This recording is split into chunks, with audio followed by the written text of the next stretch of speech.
le régime, enfin, demande encore des prêts. Bon, comment se fait-il qu'il y a audit, mais on ne trouve jamais que ce régime est corrompu, le régime est surendetté et que le régime n'utilise pas cet argent pour les travaux pour lesquels l'argent lui a été prêté, emprunté. Mais c'est une question qu'il faut se poser effectivement, et il faut se demander dans quelle mesure il n'y a pas une forme de complicité, hein, parce que on ne peut pas prêter de l'argent à un pays, de l'argent qui doit être remboursé par les citoyens, et puis ne pas veiller à ce que cet argent soit utilisé vraiment à bon escient. C'est une question qu'on se pose. Peut-être que c'est ça qui a poussé le FMI à peut-être à commanditer cette étude-là sur la corruption au Togo. Mais il est temps. Il est temps, et il y a de quoi vraiment interpeller cette institution qui devrait être un modèle et dont la mission devrait soulager les populations. Mais c'est le contraire que l'on voit. C'est le contraire. Bien, madame, des Togolais disent que le régime de Faure Gnassingbé a réussi à museler l'opposition en l'affaiblissant et en la rendant inefficace. Que répondez-vous à ces allégations? Les Togolais n'ont pas tort, parce que chacun voit qu'il est devenu difficile pour...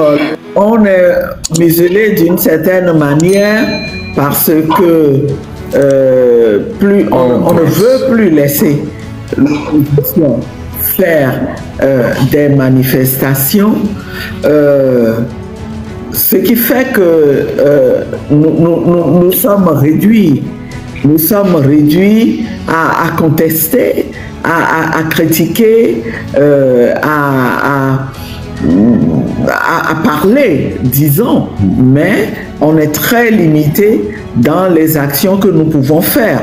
Et d'ailleurs, c'est ça qui a favorisé l'émergence de nouveaux types d'acteurs que nous accueillons et qui sont issus de la société civile. C'est des citoyens qui prennent sur eux de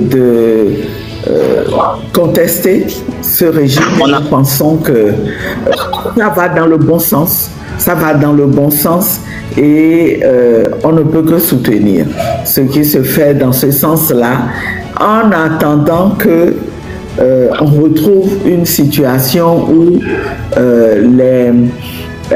les acteurs politiques peuvent entrer de nouveau sur la scène et reprendre leur place aux côtés des citoyens. Parce qu'en réalité, c'est une combinaison qu'il faut pour sortir le Togo de la situation catastrophique dans laquelle il se trouve. Les citoyens doivent jouer leur rôle et les acteurs politiques aussi. Tout à fait. Situation catastrophique, mal gestion, mal gouvernance. Et je vous fais regarder. Un gouvernement qui a la responsabilité des populations peut dormir tranquille tout en sachant que tous les jours, les Togolais prennent des risques. Et ce genre de risque-là que nous sommes en train de voir, s'il arrivait quelque chose à ces populations, ce sera la responsabilité de qui? De qui? Bon, effectivement, nous sommes dans un pays où on cherche en vain l'état de droit, les recours que les citoyens pourraient faire éventuellement contre l'État, on sait d'avance que ces recours-là ne vont pas prospérer, mais vraiment, ça démontre un niveau d'irresponsabilité. On n'exagérerait pas en disant que ceux qui nous gouvernent ne se sentent pas responsables des citoyens togolais. Et ça, là, que vous montrez, mais ça existe dans beaucoup de localités. Au Togo, au quotidien, les Togolais prennent ces risques-là parce qu'ils doivent aller au marché, ils doivent se soigner, ils doivent mener des activités économiques et les élèves doivent aller à l'école. On a vu des images d'écoles, d'élèves prenant des risques inouïs pour pouvoir aller à l'école. Et ce n'est pas normal. Le Togo, ce Togo-là, on ne peut pas se taire là-dessus et accepter qu'il perdure. On ne peut pas. Les choses doivent bouger. Il faut un changement à la tête de ce pays parce que c'est des images qui montrent clairement que ceux qui dirigent le Togo n'ont plus grand-chose à apporter à notre pays. Et est-ce que la volonté politique existe même? Est-ce qu'on ne veut pas rester au pouvoir tout simplement? Mais ça ne peut pas durer. On ne peut pas sacrifier comme ça tout un peuple. Ce que vous montrez là, c'est des raisons pour lesquelles nous devons redoubler de vigilance et redoubler de détermination pour qu'il y ait un changement dans notre pays. Et vous savez, je disais au jeune qui est venu m'assister, qui est mon assistant en communication, je lui disais, je viens de rentrer, je suis très fatigué, mais quand j'ai vu les images, j'ai vu aujourd'hui les images de la France, j'ai vu les images du Népal, je me suis dit, on n'a pas le droit de se fatiguer. On en viendra, madame. On en viendra. On n'a pas.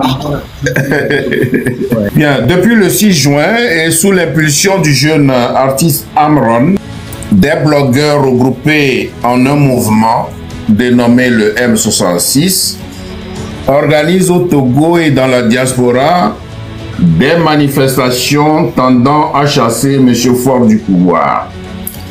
Ces manifestations, pourtant pacifiques, ont fait des victimes innocentes occasionnées par l'armée et la milice. Le régime a minimisé dans un premier temps la force du M66, mais il s'est rendu à l'évidence que ce mouvement lui donne des insomnies. À cet effet, il a lancé un mandat d'arrêt international contre les membres de ce mouvement. Selon votre propre analyse, jusqu'où peut aller le M66? Pensez-vous que ce mandat d'arrêt international peut-il avoir un écho favorable auprès des autorités françaises? Actuellement, la France est en ébullition. Voilà. Non, mais vous savez, c'était avec beaucoup je n'y croyais pas quand j'ai eu cette information-là sur les mandats d'arrêt qui ont été lancés. Je me suis dit, mais ce n'est pas possible. Ce n'est pas possible que le régime puisse penser un instant que ces mandats d'arrêt-là vont prospérer. Ils ne peuvent pas prospérer. Un pays qui exécute ce mandat d'arrêt-là se rend complice de ce que souffrent les Togolais.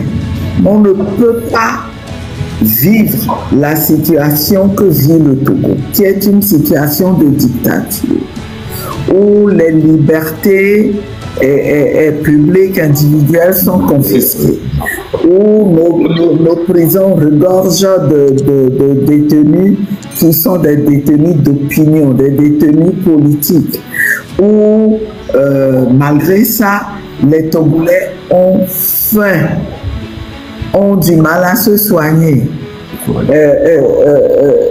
L'éducation est complètement à volo, les conditions dans lesquelles on éduque nos enfants laissent à désirer.